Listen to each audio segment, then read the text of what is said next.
오늘 우리에게 주신 하나님의 말씀은 마태복음 16장 16절에서부터 19절까지의 말씀 한번 교독해서 읽어보도록 하겠습니다.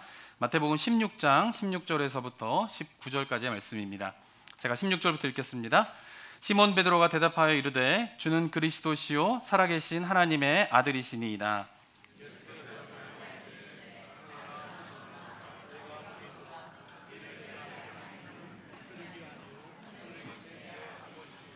또 내가 네게 이르노니 너는 베드로라. 내가 이 반석 위에 내 교회를 세우리니 음부의 권세가 이기지 못하리라.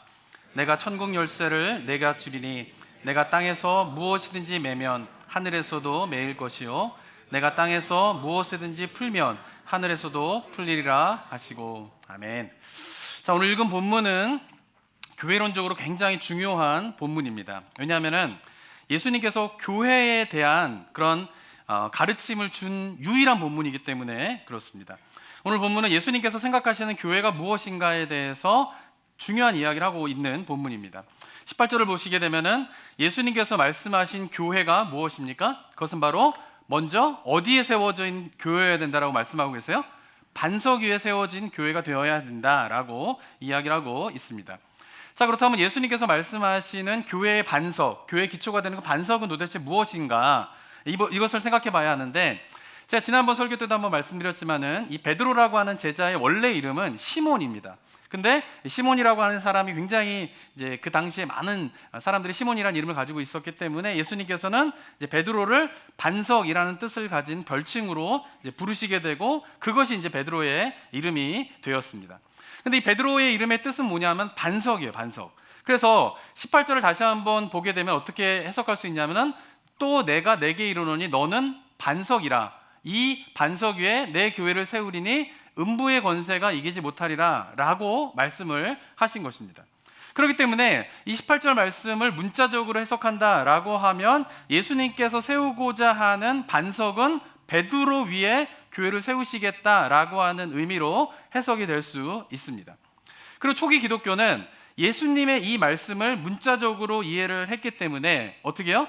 교황제도가 시작하게 되면서 사도 베드로가 죽은 지 수백 년이 지나서 교황제도가 시작이 됐지만, 그러나 이 본문의 말씀을 근거로 해서 초대 교황을 누구로 세우게 되죠? 베드로로 세우게 되는 것이에요. 왜냐하면 예수님께서 베드로 위에 교회를 세우겠다라고 말씀하셨기 때문에 교회의 기초가 되는 게 누구예요? 베드로이다라고 하는 가르침 속에서 초대교회에서 교황 첫 번째 교황을 이제 베드로로 세우고, 그 이후의 교황들은 베드로의 후계자로서 모든 교회의 기초가 되는 존재로서 인식이 되었던 것입니다. 자, 하지만 중세 1000년이 흘러가게 되면서 교회는 깨닫게 됩니다. 그것은 예수님께서 말씀하신 교회의 기초는, 이 반석은 베드로를 이야기한 것이 아니었구나라고 하는 것을 중세 1000년의 시간을 흘러가게 되면서 깨닫게 되는 것이에요. 왜냐하면 교회의 기초를 한 사람에게 두게 되었을 때에 교회가 얼마나 심각한 타락에 이르게 되는지를 역사적으로 깨달았기 때문에 그런 것입니다. 자, 그렇다면 예수님께서 말씀하신 반석은 무엇을 의미하는 것일까요? 그것은 바로 베드로의 고백을 의미하는 것입니다. 예수님께서 반석 위에 교회를 세우시겠다라고 말씀하신 이유가 무엇 때문입니까? 그것은 베드로가 예수님을 향한 올바른 고백을 하였기 때문에, 그 고백을 듣고 난 다음에 예수님께서 내가 이 반석 위에 내 교회를 세우겠다라고 말씀을 하신 것입니다. 자, 베드로의 고백이 무엇이었습니까? 16절, 17절 한번 읽어볼까요? 16절, 17절 읽어보겠습니다. 시작. 시몬 베드로가 대답하여 이르되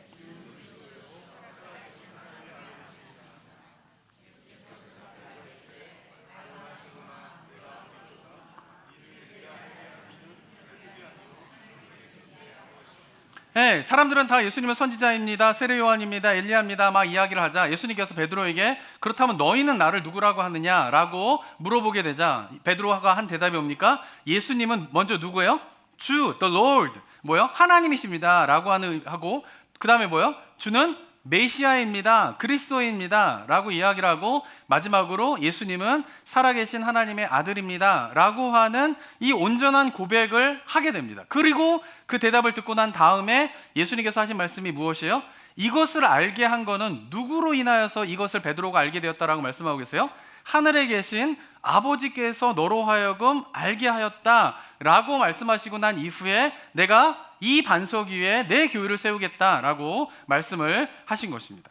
그러니까 예수님께서 교회를 세우시겠다라고 하는 반석은 바로 하나님이 알게 하신 예수님을 향하여서 주라고 고백하는 자들, 그리고 예수님을 향하여서 그리스도 메시아라고 고백하는 자들, 그리고 예수님을 향하여서 살아계신 하나님의 아들입니다 라고 고백하는 자들 위에 교회를 세우시겠다라고 말씀을 하신 것입니다.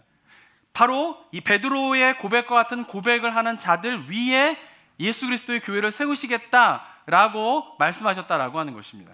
그런데 안타까운 것은 기독교 역사 속에서 이 사실, 이 반석이 도대체 무엇인가에 대한 깨달음은 중세 1000년이라고 하는 역사를 거치고 난 이후에야 비로소 깨닫게 되었다라고 하는 것입니다. 저는 우리가 이제 창립 50주년을 맞이하게 되고 오늘 특별히 장로 임직을 하게 되면서 우리가 기억해야 할 중요한 교회론이 여기에 담겨 있다라고 저는 생각을 합니다. 그것은 무엇이냐면 교회는 한 사람 위에 세워져서는 안 된다라고 하는 것입니다.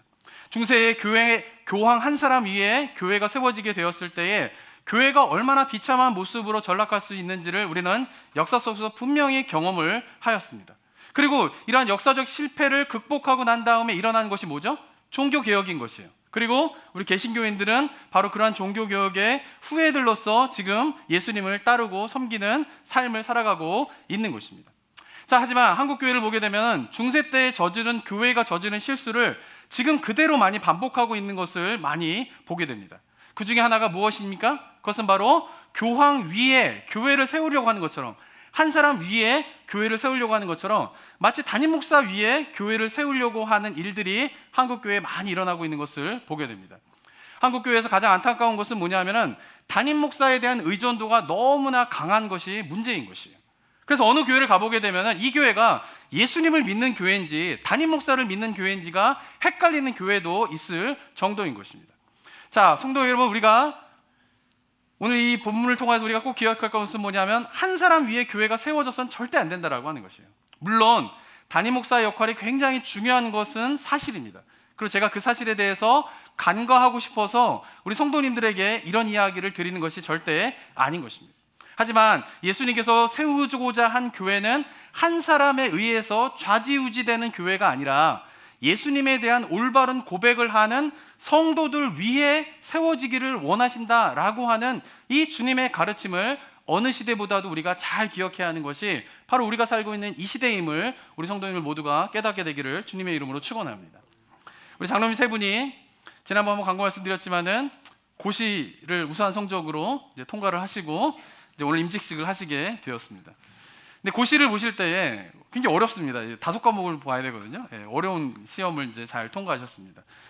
근데 이제 고시를 보고 난 다음에 면접을 하게 되거든요. 근데 제가 원래 이제 노회에서 고시위원장이었어요, 이번에. 그래서 제가 이제 모든 그런 시험을 다 주관해야 되는데 안타깝게도 이번 노회에서 장로 고시를 이제 지원하신 분이 저희 교회 3분밖에 안 계셨어요. 다른 교회는 아무도 없으셨어요. 그러니까 제가 이제 고시위원장으로 제가 시험 문제 내고 제가 면접을 보면 이게 어떻게 되죠? 죄송한 말이지 말짱 도루묵이 되는 거죠, 그렇죠? 그래가지고 저는 이제 고시위원들이 있는데 고시위원장이지만은 다 제외가 됐습니다. 시험 문제도 못 내고 나 면접할 때도 이제 들어가 앉아 있기만 하겠다고 제가. 근데 앉아 있지도 못하게 하고 다 나가라 그러더라고요, 고시위원들이. 그래서 알겠다 그러고 이제 전 나가고 무슨 이제 면접을 보시고 무슨 시험을 봤는지 잘 이제 몰랐어요. 근데 이제 여기 피택 장로님 한 분이 끝나고 난 다음에 저한테 이제 그런 이야기를 하시더라고요. 이제 면접 때 한 질문 중에 그런 질문이 있었대요.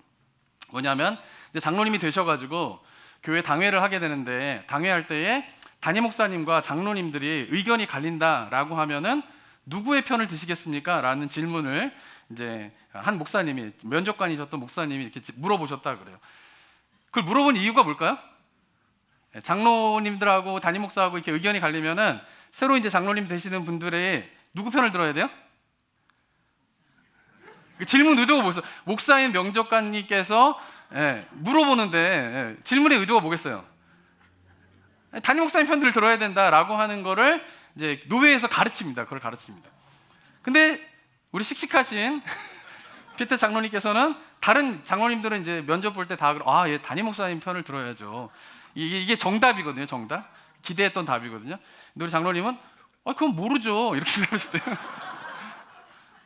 아니 모른다 그러면 대답을 어떻게 합니까? 면접관 목사님이 담임 목사님 편을 든다고 말씀을 하셔야죠. 이렇게 다시 물어보니까 이제 우리 피택 장로님 중에 한 분이 근데 담임 목사님 만약에 잘못된 것에 대해서 이야기를 하신다라고 하면은 어떻게 담임 목사님 편을 들게 됩니까? 그건 아니죠 라고 대답을 하면서 면접관님을 되게 황당하게 당황시킨 일이 있었다라고 합니다. 제가 그 얘기를 듣고 뭐라 그랬을까요? 잘했다 그랬습니다. 제가 잘했다 그랬습니다. 제가 이제 장로교육 5개월 동안 이제 우리 장로님들하고 같이 이제 매주 목요일마다 모여가지고 이제 여러 가지 교회에 관한 이야기를 이야기하고 논의하고 많은 시간을 가졌는데 그 시간이 헛되지 않았구나라고 저는 생각을 하게 되었습니다. 한국 교회 내에서는 장로는 무조건 담임 목사의 편을 들어야 된다라고 하는 정서가 있습니다. 물론 담임 목사가 하는 것이 성경적으로 틀리지 않았다라고 하면 장로님들이 생각하는 것과 조금 다를지라도 담임 목사의 의견을 따라가는 것이 교회 질서를 위하여서 필요한 것임에는 틀림없습니다.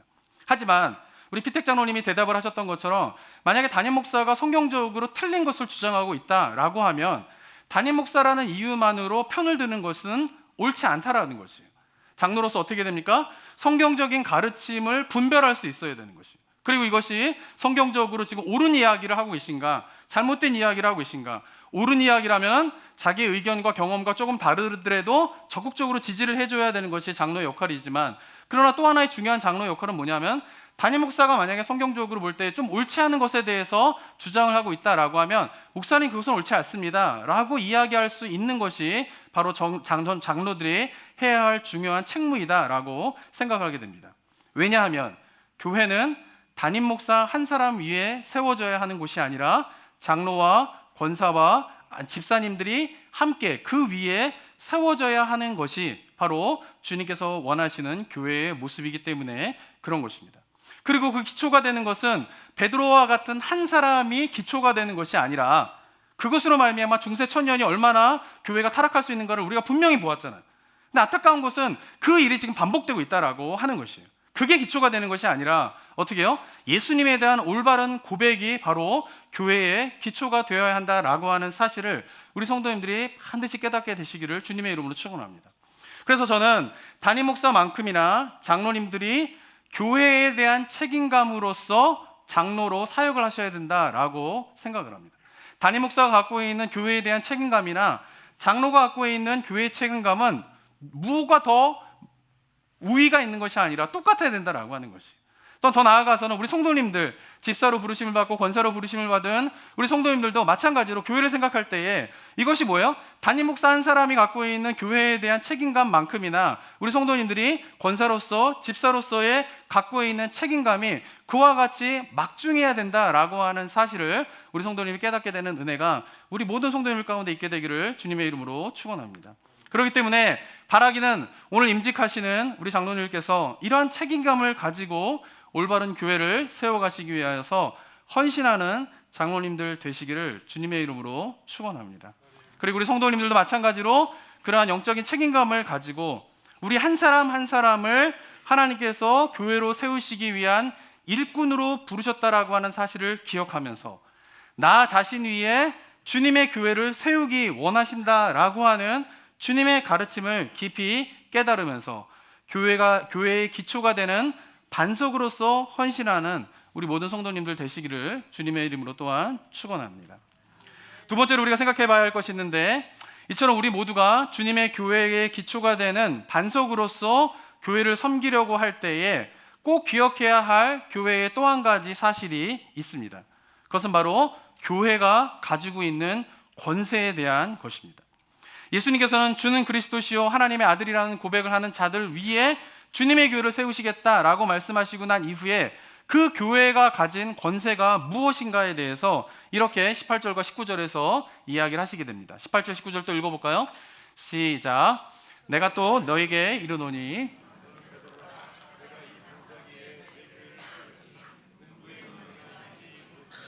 내가 천국 열쇠를 내게 주려니 내가 땅에서 무엇이든지 매면 하늘에서도 매일 것이요 내가 땅에서 무엇이든지 풀면 하늘에서도 풀리리라 하시고, 그 기초 위에 세워진 주님의 교회에 주신 권세가 뭡니까? 첫 번째는 음부의 권세가 어떻게 해요? 교회의 권세를 절대 이기지 못한다라고 하는 사실인 것입니다. 그리고 두 번째로 주신 권세는 뭐냐면 땅에서 매면 하늘에서도 매이게 되고 땅에서 풀면 하늘에서도 풀리게 되는 뭐를 주셨다라는 거예요? 천국 열쇠를 주셨다라는 거예요. 이 천국 열쇠를 주셨다라고 하는 것도 초기 기독교에서는 어떻게 해석을 했습니까? 베드로 개인에게 주신 것으로 해석을 했습니다. 그래서 지금도 로마 카톨릭의 본부인 바티칸에 가면, 저는 못 가봤지만 그곳에 가면은 베드로 동상이 있는데 그 베드로 동상을 보게 되면은 이거 하나를 들고 있어요. 한번 보시면요, 뭘 들고 있죠? 열쇠를 들고 있는 거예요. 이 열쇠가 뭐예요? 예수님께서 말씀하신 천국 열쇠를 베드로에게 주었기 때문에 그 베드로가 그 천국 열쇠를 가지고 있고, 이 천국 열쇠를 베드로가 그 다음 누구한테 줬어요? 교황에게. 그리고 교황은 그 다음 교황에게 주면서 그 천국 열쇠를 가지고 있는 사람이 바로 교황이다, 이렇게 생각을 하면서 중세가 지나가게 되었던 것입니다. 그리고 성 베드로 성당과 바티칸 광장이 있는 이곳을 위에서 이렇게 찍게 되면은 저 모양이 무슨 모양이죠? 열쇠 모양인 거예요. 그러니까 베드로 성당과 바티칸 광장에 있는 그 모양도 뭐예요? 그 열쇠 모양으로 만들었는데 그 이유가 무엇 때문이냐면 그 천국 열쇠를 누구에게 줬기 때문에 그런 거예요? 베드로에게 주었기 때문에 그 천국 열쇠를 바로 바티칸에 있다라고 생각을 하였던 것입니다. 하지만 이것은 말씀드린 것처럼 베드로 개인에게 주신 것이 아니라 반석 위에 세워진 어디에 주신 거예요? 교회에 주셨다라고 하는 사실을 우리가 잘 기억해야 하는 것입니다. 예수님께서 말씀하시는 천국 열쇠라고 하는 것은 뭐냐면 교회가 매면 하늘에서도 어떻게 되는 거예요? 매이게 되는 거예요. 교회가 묶어버리면 하늘에서 묶게 되는 거예요. 그리고 교회가 그것을 풀면 하늘에서도 어떻게 되는 거예요? 풀리는 권세, 그 천국 열쇠를 누구에게 주셨다라는 거예요? 교회에 주셨다라고 하는 말씀인 것입니다. 이 말이 무슨 뜻입니까? 그것은 바로 하나님께서 이 땅에서의 구속의 역사를 누구를 통해서 이루시겠다라고 하는 약속을 주신 것이요, 그것은 바로 교회를 통하여서 하나님의 구속의 역사를 이루시겠다라는 의미로서 베드로에게 이 말씀을 주셨다라고 하는 것입니다. 근데 이 사실을 깨닫는데 몇 년이 걸렸다고요? 1000년이 걸린 거예요. 1000년이 걸린 거예요. 우리가 이 사실을 간과해서는 안 된다라고 하는 것입니다. 하지만 요즘에 점차 기독교 내에서 개인주의적인 영향을 받게 되면서 개인이 예수님을 구주로 영접한 고백을 하게 되면 교회와 상관없이 나는 구원받았다라고 하는 잘못된 개인론적인 구원관이 얼마나 팽배해져 있는지 몰라요. 그것이 교회를 지금 망가뜨리고 있다라고 하는 사실을 우리 성도님들이 잘 기억해야 하는 것입니다. 성경은 절대 구원에 관한 이야기를 할 때 한 개인이 그냥 예수님을 믿어서 천국 가는 것, 이것을 구원이라고 절대 이야기를 하고 있지 않아요. 어느 교회 성경을 보더라도 이것이 구원이다라고 절대 이야기를 하고 있지 않다라고 하는 사실을 우리가 기억해야 하는 것이에요. 그리고 예수님의 말씀에서도 마치 이 19절의 말씀들도 많은 분들이 어떻게 생각하냐면 마치 그리스도인 개인이 땅에서 매이면 하늘에서도 매이게 되고 땅에서 풀면 하늘에서도 풀리는 것과 같은 의미로 이 19절을 이해하는 경우가 있는데 그것이 아니라는 것이에요. 교회는 어떻습니까? 하나님께서 부여해 주신 권세를 가지고 이 땅에서 매이면 어떻게 해요? 하늘에서도 매이는 권세를 부여받은 것이고, 이 땅에서 풀면, 교회가 풀면 하늘에서도 풀리게 되는 권세를 부여받은 곳이지 한 개인에게 그것을 준 것이 결코 아니다라고 하는 것입니다. 또한 개인이 교회와 상관없이 예수님을 구주로 영접했다고 해서 구원에 이르게 되는 것이 아니라 교회의 지체가 되어서 교회를 함께 세워가는 것을 통하여서, 그 교회를 통하여서 하나님의 구속의 역사가 펼쳐지게 된다라고 하는 사실을 우리 성도님들이 신앙생활할 때 절대 잃어버려서는 안 되는 중요한 구원론인 것을 반드시 기억하셔야 하는 것입니다. 왜냐하면 오늘 본문에서 이야기한 것처럼 하나님은 개인을 통한 구원의 역사를 이루어가게 되는 것이 아니라 바로 교회에 하늘을 움직이는 권세를 주심으로 그 교회를 통하여서 하나님의 구속의 역사를 펼쳐가기 원하신다라는 예수님의 이 가르침이 바로 우리가 교회를 바라보아야 하는 올바른 교회의 모습인 것을 우리 성도님들이 기억을 하셔야 하는 것입니다. 그래서 우리가 전심으로 어떤 일에 헌신을 해야 됩니까? 교회를 세우는 일에 우리가 헌신해야 되는 거예요. 만약에 이 시대의 교회가 무너지고 있어요. 근데 나는 예수님 잘 믿으니까 천국 가겠지? 교회가 무너지고 있는데 나는 예수님 잘 믿었으니까 나는 천국 가겠지? 라고 생각하는 성도들이 이 시대에 얼마나 많이 있습니까? 그러면서 교회가 무너지고 교회가 손가락질을 받게 되고 교회가 하나님께서 주신 그 권세를 다 잃어버린 모습으로서 교회가 망가지고 있지만 거기에 대해서 슬퍼하지 않아요. 왜? 그냥 교회는 그렇게 가더라도 나는 그냥 예수님 믿고 천국 가게 되었으니까 그거 하나만으로 나의 구원의 기쁨들을 누리게 되는 모습들이 너무나 많이 있는데, 이것은 정말 잘못된 구원론인 것을 우리 성도님들이 잘 기억해야 하는 것입니다. 바로 교회는 어떤 곳입니까? 하늘의 권세를 주신 것이에요. 음부의 권세가 이기지 못하는 곳이 바로 교회인 것입니다. 그리고 교회가 매이면 하늘에서도 매이게 되고 교회가 풀면 하늘에서도 풀리게 되는 하늘의 권세를 위임받은 곳이 바로 교회이고, 그 교회를 통하여서 하나님께서 구속의 역사를 펼쳐가기 원하신다라고 하는 사실을 오늘 임직하시는 우리 장로님들이 반드시 기억해야 할 것이고, 그리고 함께 장로를 임직하며 세우게 된 우리 모든 성도님들이 반드시 기억해야 할 주님이 기뻐하시는 교회의 모습인 것을 우리 성도님들이 모두 기억하는 우리 성도님 되시기를 주님의 이름으로 축원합니다. 기도하겠습니다. 사랑과 은혜가 충만하신 하나님 아버지, 교회를 향한 예수 그리스도의 가르침이 어떠한 것인가를 우리가 마음에 새기면서 우리가 기초로 삼아야 할 그 반석이 무엇이고, 그리고 교회를 통하여서 이루고자 하는 하나님의 뜻이 무엇인가를 깨닫게 되는 우리 모든 성도님들 되게 하여 주시옵소서.